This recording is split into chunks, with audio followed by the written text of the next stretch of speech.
இன்னைக்கு இந்த கூட்டம் நடக்குதுன்னு தெரிஞ்சுக்கிட்டு நம்முடைய எடப்பாடியாருடைய மனசாட்சியாக இருக்கிற இளங்கோவன் எனக்கு ஃபோன் பண்ணி அதில் நீங்கள் அதிமுகவில் சேருங்கிற திமுகவிலிருந்து மிக மிக முக்கியமான பிரமுகர் ஒருத்தர் ஒரு வெளியிலிருந்து ஃபோன் பண்ணி என்னை தயவு செஞ்சு நீ திமுகவில் சேர்றதை பற்றி சிந்திங்கிறார்.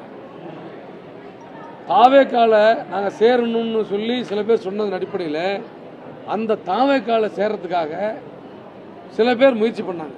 அப்போ அன்புமணி அவர்கள் அவருக்கும் அங்கே ஜானா ஆரோக்கியசாமி அந்த அங்கே இருந்த சில பேத்தோட இருந்த உறவை பயன்படுத்தி தடுத்து நிறுத்தினார்.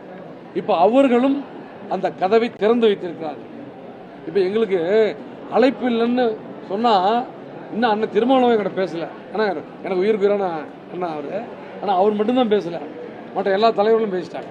நீங்கள் சொல்கிற தமிழக வெற்றி கழகத்து வேல்முருகன் அவர்களும் என்ன பேசினாங்க, எல்லாமே பேசினாங்க.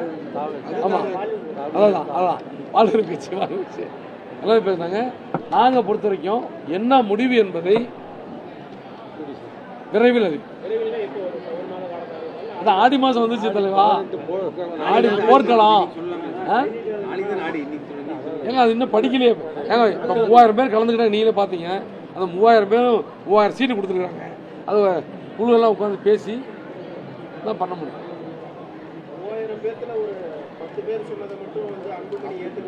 இல்லை அப்படி இல்லை, எல்லாமே ஒரே ஒருமித்த கருத்தா அவர்கள் சொன்னது.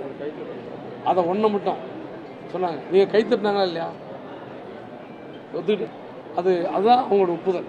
புதிய பாதை தேடுற மாதிரி இருக்குங்கிறது சொல்லலாமா? உங்களுடைய பாதை புதிய பாதையாக இருக்குமா? ஆமாம், இப்போ போன பாதை கரடுமுரடான பாதையாக போயிடுச்சு, மூடப்பட்டது இல்லை. நாங்கள் அதை மூடிட்டோம், அது வேண்டாம், அந்த பாதை வேணான்ட்டோம். நாங்கள் புதிய பாதை தேடுறோம். ஏங்க எதுவாக கூடலாம், நான் தான் சொன்னேன். இத்தனை கட்சிகளே என்னை கூப்பிட்டுருக்குறாங்க, எங்களை கூப்பிட்டு எல்லாத்தையும் கூப்பிட்றாங்க. அவங்க கூடயும் போகலாம், புதுசாகவும் ஆரம்பிக்கலாம், எதுவாக கூட இருக்கலாம். அது இயற்கையும் காலமும் எங்களுடைய ஐயாவுடைய ஆசீர்வாதம் தான் அது முடிவு செய்யும். இதே அதான் நாங்கள் தான் சொல்றேங்க, வாழ்க்கை முழுவதும் அண்ணன் அன்புமணி அவர்களை தலைவராக ஏற்றுக்கொள்வதற்கு வாய்ப்பே இல்லை.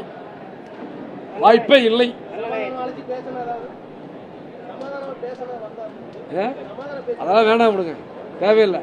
யாரும் எல்லாமே வேணாங்கிறாங்களே. ஏங்க பாருங்க, நான் எதை வேணாலும் ஏற்றுக்குவேன். நான் மனசாட்சி, நான் ஒரு இலகிய மனசுடுவேன், எதை வேணாலும் ஏற்றுக்குவேன். ஆனால் இந்த மாதிரி 3000 பேர், அதுவும் 3000 பேர் தொண்டர்கள் வரல, முக்கியமான பொறுப்பாளர்கள் தான் வந்திருக்காங்க. நீங்களே பார்த்தீங்க, எல்லாமே பொறுப்பாளர்கள் வேற ஊரில் இருந்து. அவர்கள் சொன்னதுக்கு நம்மளை மதிச்சவங்க கலந்துக்கிறாங்க. அவங்க சொல்றதை நம்ம கேட்டு தானே ஆகும். இல்லைன்னா நம்ம அப்புறம் அது மனசாட்சி படி தவறுதாங்க. அப்புறம் பாய் இஸ்லாமியர்லாம் வந்திருக்காங்க.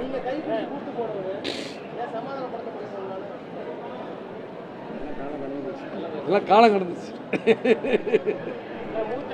கடந்துச்சு சார். இன்னொன்று யாருன்னா காலையில் சொன்னாங்க ஒருத்தர், இந்த வன்னியர்கள் எல்லாமே அழிஞ்சு போயிட்டாங்க, கட்சிக்கு வந்தவங்க பாட்டாளி கட்சியெல்லாம் அழிஞ்சு போயிட்டாங்க, ஒரு குடும்பம் மட்டும் இன்னைக்கு 10,000 கோடி சொத்து வச்சிருக்கணும். யார் சொன்னது? யார்?